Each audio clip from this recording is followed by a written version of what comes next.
Today I'm going to talk about why we use three-phase power to deliver power on the power grid. This video is actually in response to a video by Mehdi Sadaghdar, and I hope I pronounced his name correctly, but you probably know him as Electroboom. And let's just say he has a more entertaining way of explaining electronics than I do. So he has a video, which I have linked below and up here, explaining why we use three-phase power to deliver power on the power grid. It's an excellent video. I recommend watching it. If you haven't, go ahead and watch it and come back to this one. But when I watch his videos, or actually anybody's videos about electronics, I look at it and say to myself, what is the average person not going to understand about what he's saying? And I saw some things in his video that I think the average person who doesn't have a good solid grounding in electronics may have a little trouble following. So those of you who are new to electronics, let's go ahead and take a look at some of the things he talked about and make sure you understand it. To begin with, he starts talking about the sine waves that come from an alternating current generator or alternator. He draws it something like this.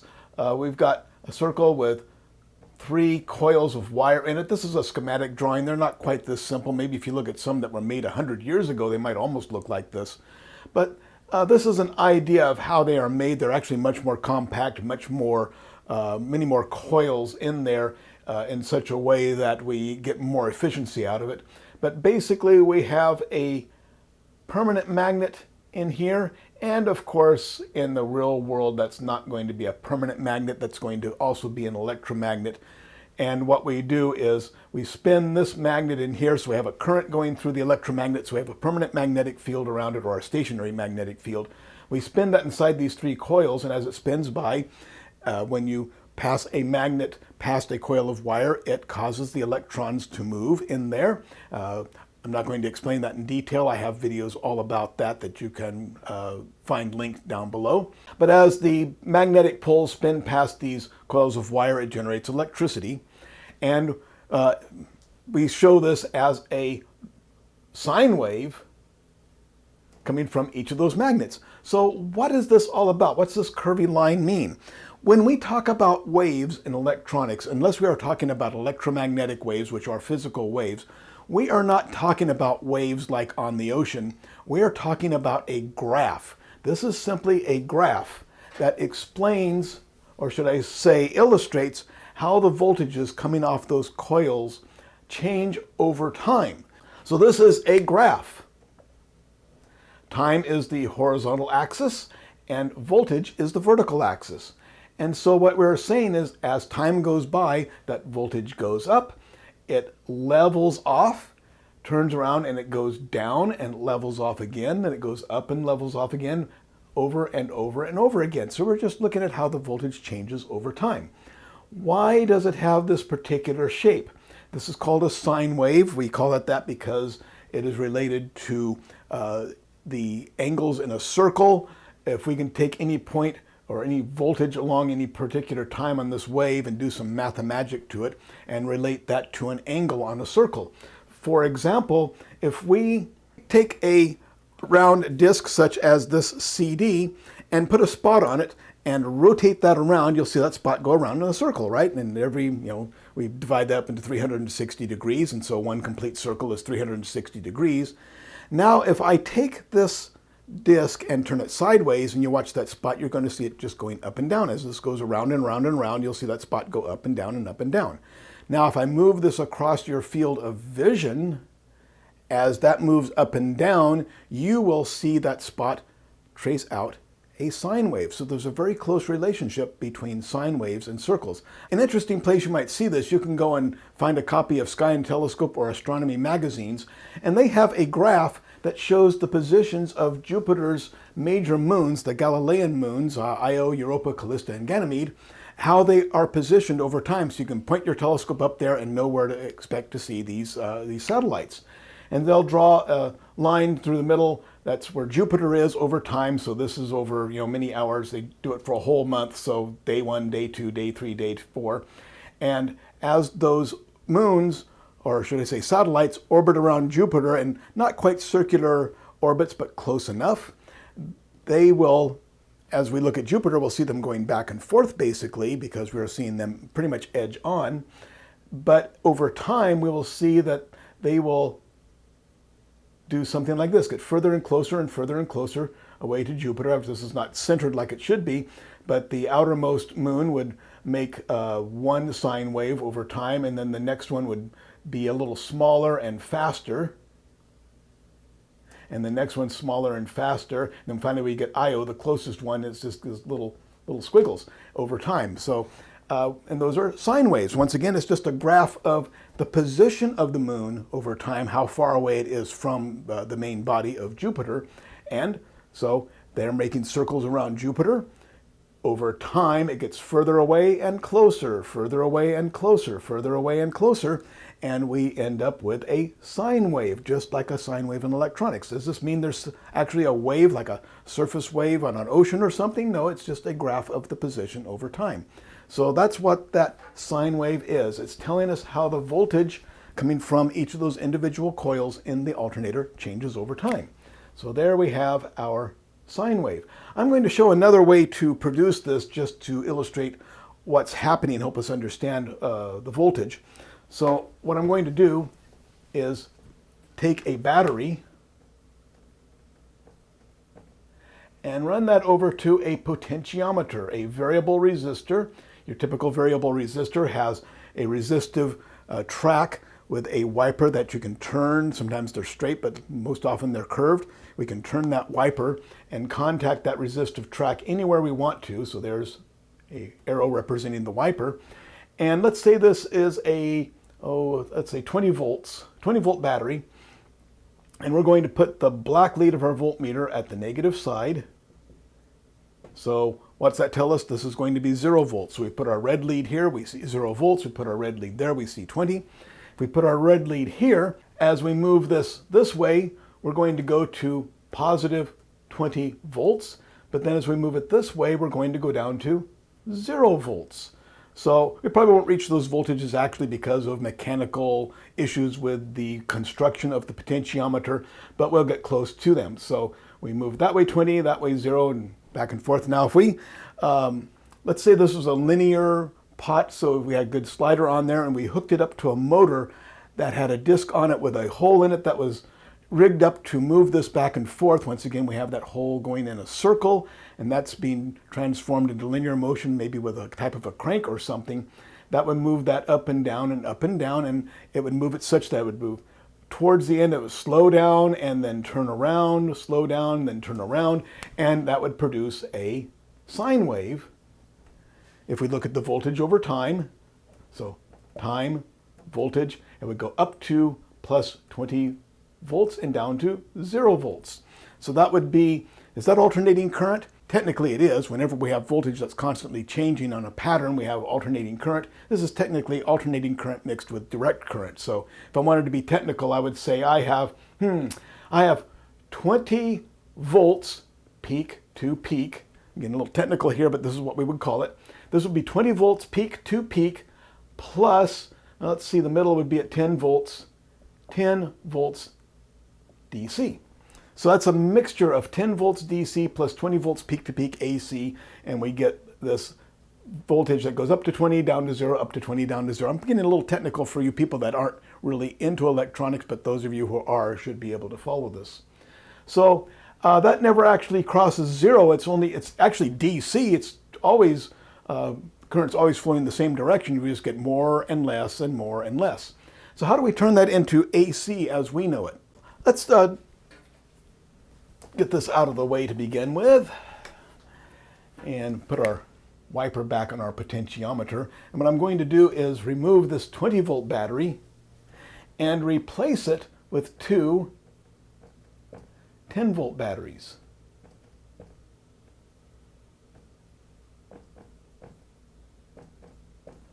And what I'm going to do is take my negative lead here, or my black lead, and move it to here.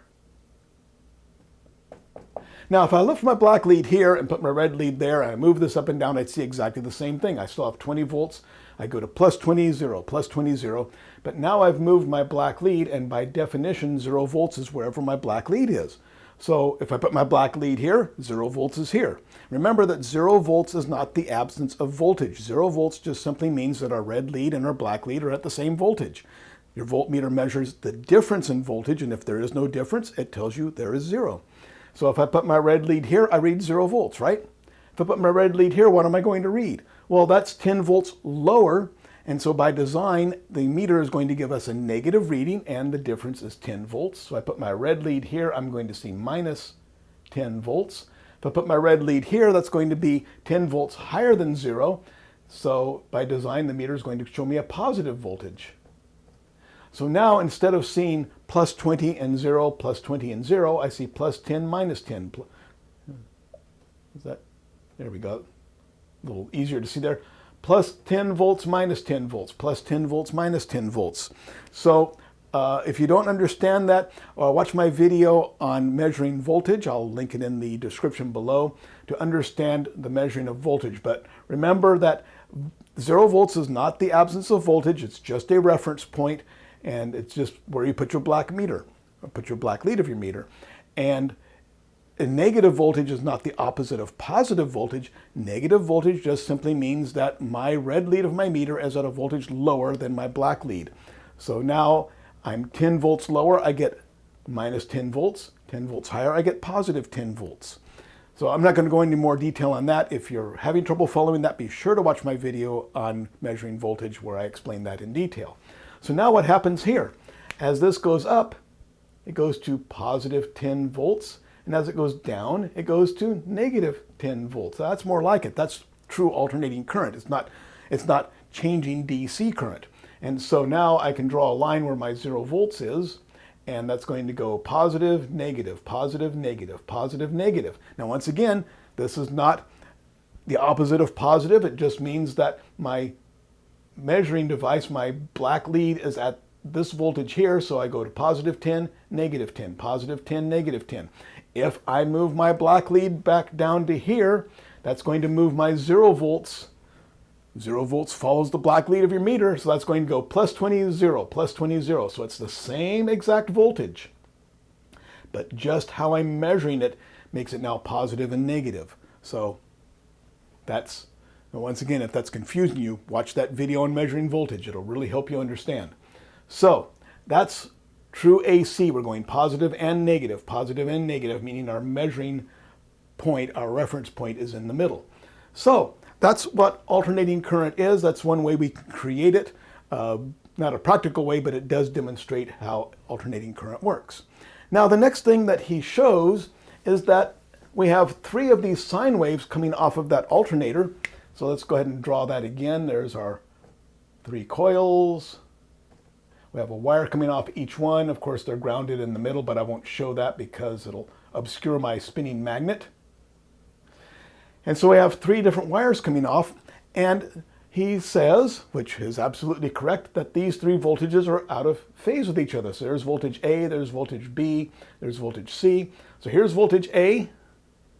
So it's going up and down, and it reaches its peak at this particular time.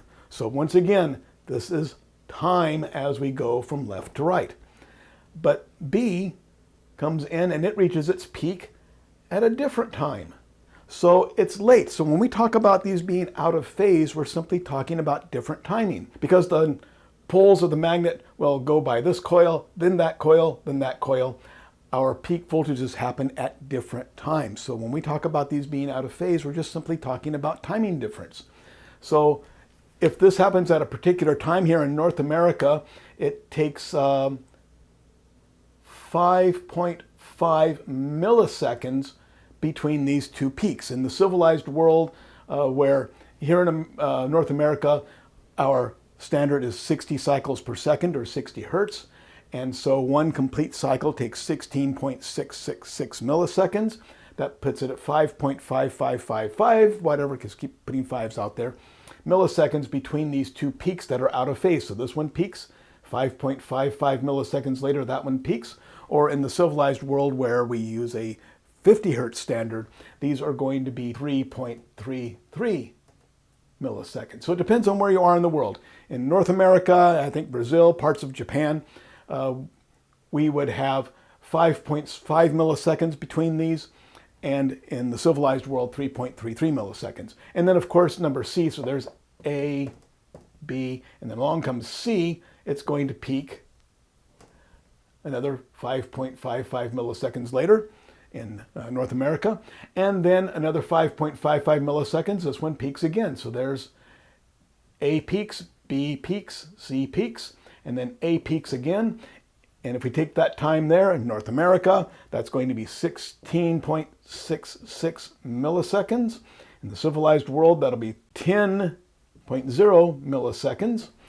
And once again, the phasing of the three different wires are 5.5 or 3.3 milliseconds apart. So that's what we're talking about when we say things are out of phase. They're just happening at different times. It's sort of like a life cycle. You know, you're born, you grow up, you get married, have kids, retire, and hopefully after a long life you die.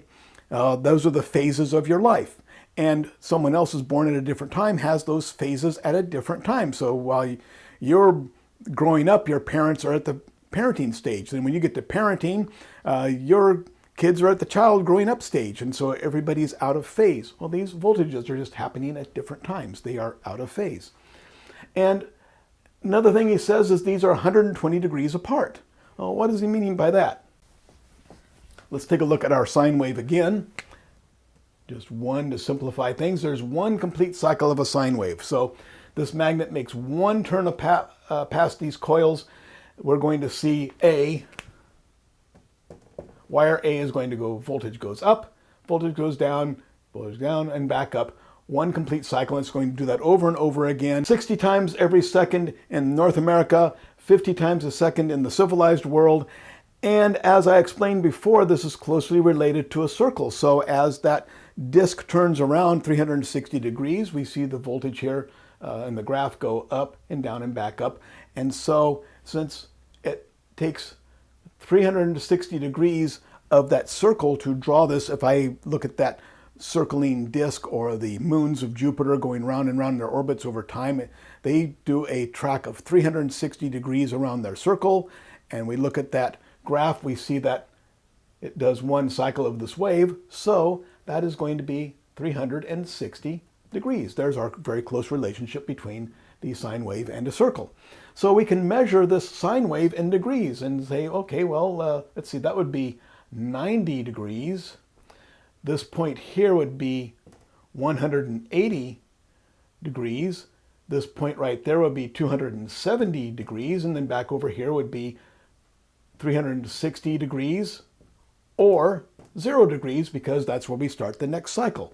So every cycle goes through 360 degrees.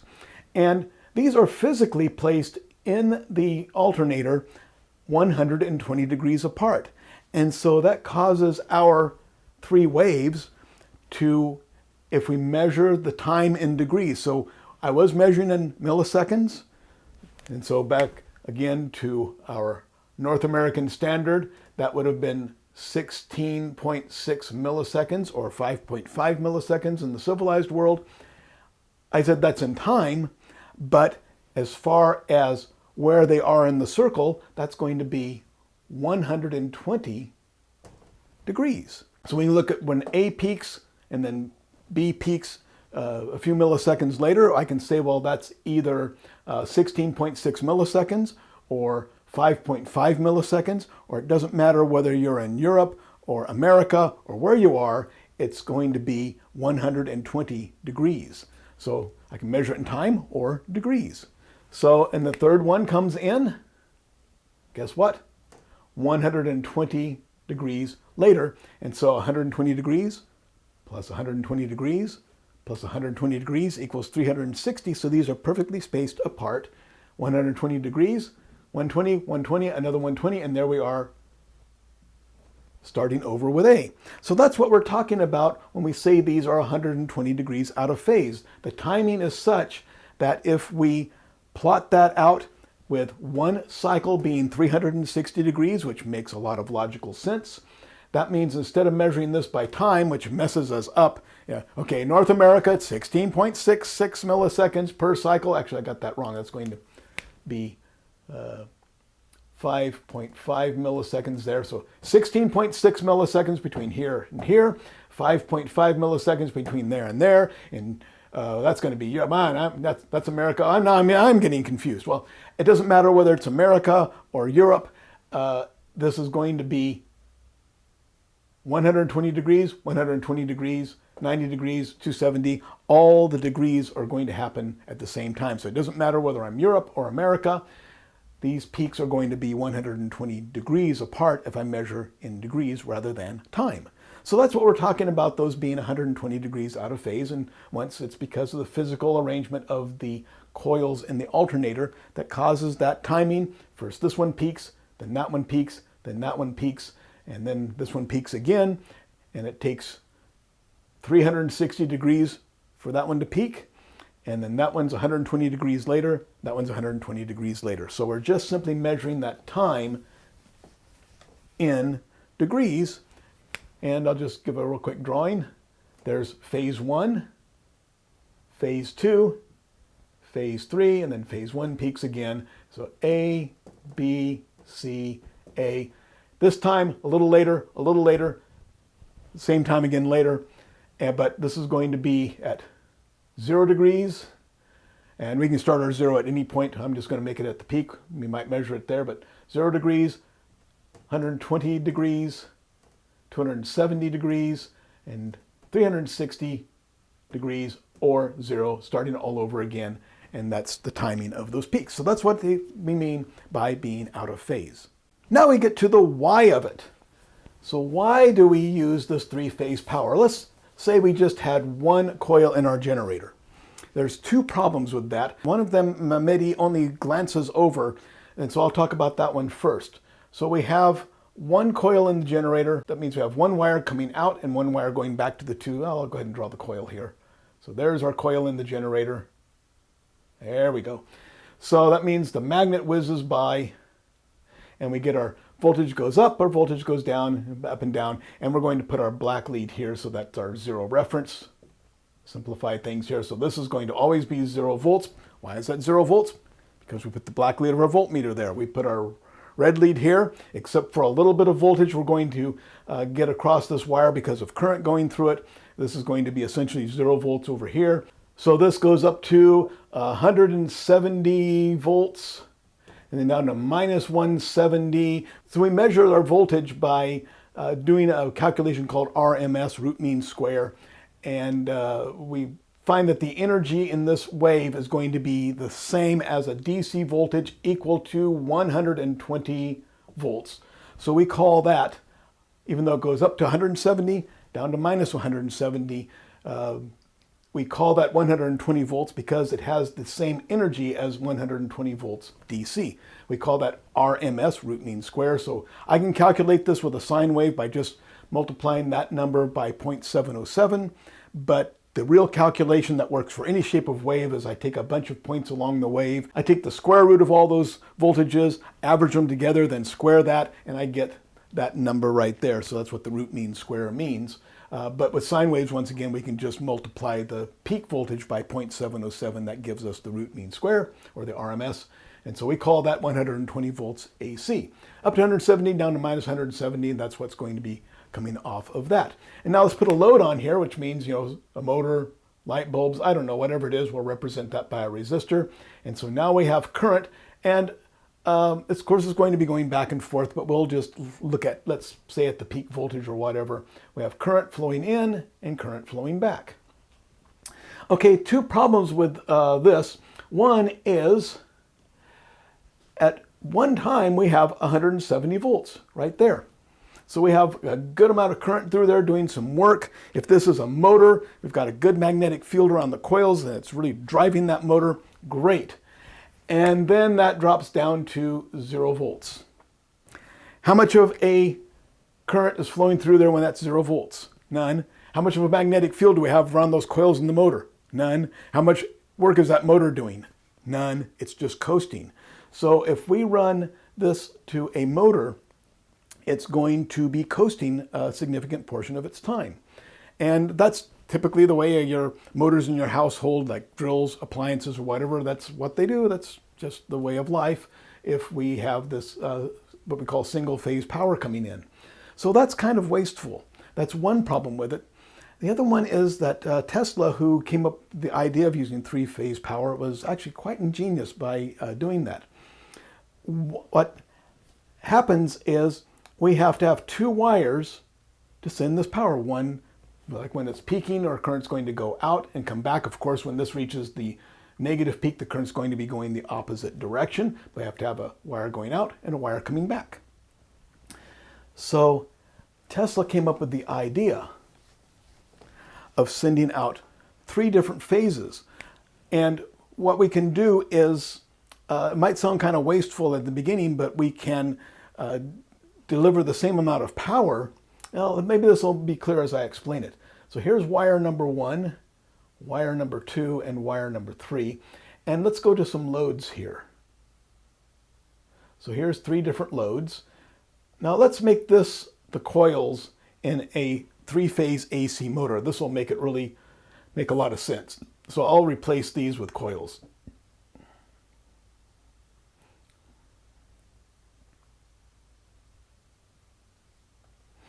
So we have one phase hooked up there, one phase hooked up here, and the other phase hooked up there. And so what we have now is this phase is peaking at that time. So we've got a lot of power through this particular coil here. When this one is starting to go towards 0, this one is starting to reach its peak. So this one's going towards 0, the next one is coming up to its peak. So as that one's going down, the next one's coming up. So now this one's doing the work. And then as that one starts to go down to 0, the next one comes up and peaks. And so this one peaks, this one peaks, this one peaks, this one peaks, this one peaks, this one peaks. So we always have driving force in that motor. So that's one reason we use 3-phase power, because we deliver it to industrial motors, and that makes them much more efficient to be delivering power all the time instead of power coast, power coast, power coast. So that's an efficient way to drive them. So our 3-phase power is delivered to industrial areas for industrial motors. But we deliver it to the houses a little different. I'll explain in a moment. But the other reason to send 3-phase power is to drive this coil, then that coil, then that coil. I don't have to have this phase have its own return wire, this phase have its own return wire, and this phase have its own return wire, nor do I need one big wire in the middle for a return, because assuming that these loads are equal, so let's say each coil has 100 ohms of impedance. So just to be equal, as long as they're equal, the voltages, if we look at the voltages at any one time, I'm going to put a graph up here because it's going to be hard to draw. If we look at this graph over time, remember time is from left to right, and we draw a vertical line at any time, we'll see that those voltages, for example, when the voltage peaks here, the first voltage is peaking at 170 volts. The other two are crossing each other, going opposite directions at 85 volts. We add those all together, so 170 minus 85 plus 85, which is 170, equals 0. That means that at that moment in time, the 3 voltages add up to nothing. So that basically that means that if we put our voltmeter right here, at that time we're going to read, assuming that we'll just take the black lead and hook that to ground, because we know this is grounded somewhere. So if I put my red lead there, I'm going to read 0 volts. Let's pick another time. Pick any time in that graph, and you'll find that the 3 voltages add up to 0. So this point here in the middle is always 0 volts. So I don't need a return wire. One thing that I think that might get glossed over is, okay, that reached 0 volts, but I have all these currents going in there. Are they just disappearing? No, it's perfectly elegant because the voltage is balanced just right. Like at this point here where we have one is at 170 volts and these are both at minus 185, we find that our current is coming in here, and then half of our current is going out that leg, and the other half of our current is going out that leg. And at any point in time, we'll find that the current going into one leg is taken out by the other 2 legs. So another time, we have a lot of current going in here, some current going out that one, and more going out that one. At any point in time, the currents come in and split off and go the other way. Don't forget Kirchhoff's current law. Whatever current goes into this point has to go out. So once again, let me just redraw that to make sure we understand. You know, an awful lot of things here. Let's draw our first load, second load. I'm just drawing these 120 degrees apart because it's a convenient way to do it. Wire number 1, wire number 2, or phase number 1, phase number 2, and phase number 3. In the industry, they call the wires that carry these currents the phases. So at one point, I have a heavy current coming in this way, and if that's, let's say, 2 amps, that means I have to have 1 amp going out that one and another 1 amp going out that one. Kirchhoff's current law says whatever goes into this point has to leave that point. And let's say I have at another time, I might have, let's say I'll probably get this math wrong, let's be careful about it. Let's say I have 1.5 amps going in here, and I have 0.5 amps coming in there. That means I'm going to have my 2 amps going out there. I think I got that math right. And so at any point in time, I have my currents coming to this node and then going back out. So 2 nodes will have current coming in and 1 going out, or vice versa. 1 node has current coming in and 2 have coming out. But the current going into this point will always equal the current going out. And the voltages just happen to balance out that balances out perfectly. And that works perfectly if these loads are the same, and which they would be in an industrial motor. But in the real world, yeah, in industrial areas, that's the way it's delivered. But in the real world, this might be, I'm going to fudge on this a little bit, one neighborhood, a group of houses, another neighborhood, neighborhood number 2, neighborhood number 3, 3 different neighborhoods. It's a little different from that, but basically each phase is feeding a different neighborhood. Okay, in reality, we're going to send like those 2 phases, let's be realistic here just because we can, goes to neighborhood number 1. These 2 phases go to neighborhood number 2, and those 2 phases go to neighborhood number 3. So that's the way it would really be done. But notice we send the different phases to different areas, and so the loads might not be perfectly balanced. So because of that, we run a wire back from here. It's called the neutral wire.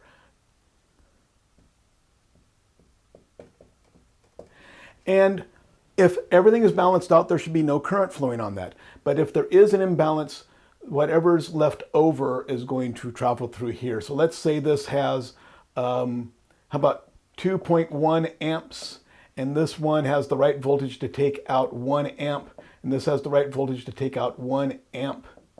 What's going to happen is this is going to take out the rest, so we get that 0.1 amp is going to go out the neutral. And we also use that to the residences. We can use that neutral wire to do a little magic there. Might as well show you what that is. Let's get this out of the way. So let's say there's a house hooked up to those 2. They will also send the neutral to that house. And so we have, here we have, this is going to be 120 volts, 120 volts. And so we took up a circuit breaker between the neutral and there. Remember, the neutral eventually goes back to ground. So we hook up between the neutral and one of these phases, we get 120 volts. Hook up between this phase and that neutral, we get 120 volts. So there's our 0 volts. And if we hook up between both phases, we get, are you ready for this? 208 volts. Why isn't it 240 volts? Well, once again, these are out of phase. The voltages are not happening at the same time. And it's a little more difficult, but if we look at this graph here again, if you look at the point I've marked right here, as these 2 voltages do their dance and keep changing, their greatest difference is right here, and that's going to be 294 volts difference. And then they come together right here to 0 volts. And so we have a maximum of 294 and then 0, then minus 294 as we go on. And if we do the RMS of that, so we can do the calculate all the voltages, square root them, add them together and square them, or we can just multiply that by 0.707, we get 208 volts. So that's what happens in your typical household We're fed two of the phases and a neutral. We get 120 volts off each one. Both of them together get 208. And of course, in the civilized world, these voltages are higher, but the idea is the same. So that hopefully clarifies some things that might not have been clear to you by watching Mr. Electroboom's video. So the reason we deliver power with three phases, two reasons. One, three-phase motors are more efficient because we can be driving them all the time, because as one voltage is dropping, the other one is coming up, and that motor can be driven all the time, as opposed to your household motor, which will be running off of two of these legs here, which is going to be just a single sine wave, and it's going to have a peak power, but it's going to spend some time at 0 volts, so it'll be coasting, power coast, power coast. Of course, that happens 50 or 60 times a second, but nevertheless, it's not as efficient as having power 100% of the time. So that's one reason we use three-phase power, is to run industrial motors. The other reason, and I think is the main reason, is that if we have the neutral wire there, but if we have these three phases 120 degrees apart and our loads are balanced, our current going in one load will be taken equally out the other two loads and back, and we don't have to have a return wire. Now, we do have that return wire, but if we did not have the three-phase power, this return wire would have to be big enough to handle the current from all three of those. So we'd have three little wires and one big wire. But since this neutral wire only carries a little bit of imbalance, it can be a much smaller wire. So three big wires and one small wire, and that makes it much more efficient to deliver power using three phases. Just want to make one note, because especially if you here in California driving around the desert, you may see all these three-phase power lines coming from all over the country to power California, and you'll see power line after power line coming across the desert. And if we take a look at one of the towers, it looks something like this, and there's three insulators hanging from it. I'm drawing that wrong, but you'll get the point, with three wires coming off that tower. And in a couple of places, one going up 395 in the desert, the other one going out Interstate 15, you'll occasionally see one that looks more like this. Two wires. What's with that? Well, just for what it's worth, those are DC lines. There's two coming into California. There's several around the world. I think there's like 5 or 6 in the United States. Once again, two coming into California. One comes from Delta, Utah. The other one comes from the Dalles, Oregon. And they bring a huge amount of the power into California. But at those long distances, it's actually practical to convert the AC to DC, send it as DC, and then convert it back to AC at the other end. The reason we use alternating current is because we can step the voltages up to very high voltages where we can distribute the energy efficiently, then step it back down to a reasonable voltage. And you can't do that with DC. But over long distances, we do have losses because we have capacitance and inductance. We get currents between the lines due to capacitance. We get losses between the lines and the ground. And over long distances, those losses become significant enough that it actually pays to use DC where we don't have those losses. All we have is resistive loss. Then convert it to 500,000 volts DC, send it to where it's going, then convert it back to AC and step it back down to a reasonable voltage. So that's just a little side note that you might see in certain parts of the world. I know of the two in California. You go up 395 through the desert, you'll see that every once in a while, or going up 15, you'll see that cross the freeway once in a while. So there you have that. So anyway, three-phase power, because it's more efficient, uses less wire because we don't have to have that big heavy return wire, and it's also more efficient to drive motors that way. So Mehdi's video is a great video, but I just explained a few things that maybe people new to the industry might not understand. Hopefully that helped you out there. So if you found this video useful and informative, please give me a thumbs up down below, really helps. Don't forget to subscribe, hit the gray bell when you do. And if you want to help me put these videos online, help me answer your questions, and help keep RSD Academy free, you can go to patreon.com/RSD Academy and pledge your support, or pledge your support right here on YouTube by hitting that join button. And a big thank you to my patrons and my channel members and other donors. You are making this possible, and thanks to everyone for watching. If you found this video useful and informative, please give me a thumbs up down below. It really helps the channel. And subscribe, because that not only informs you when I put new videos up, but it really helps the channel also. And a big thank you to my patrons at Patreon. I could not make these videos without your support. If you want to help me put these videos online and keep real vocational education free at vocademy.net, you can go to patreon.com/join/vocademy and pledge your support. And again, a big thank you to my patrons who make this possible, and a big thank you to everyone for watching.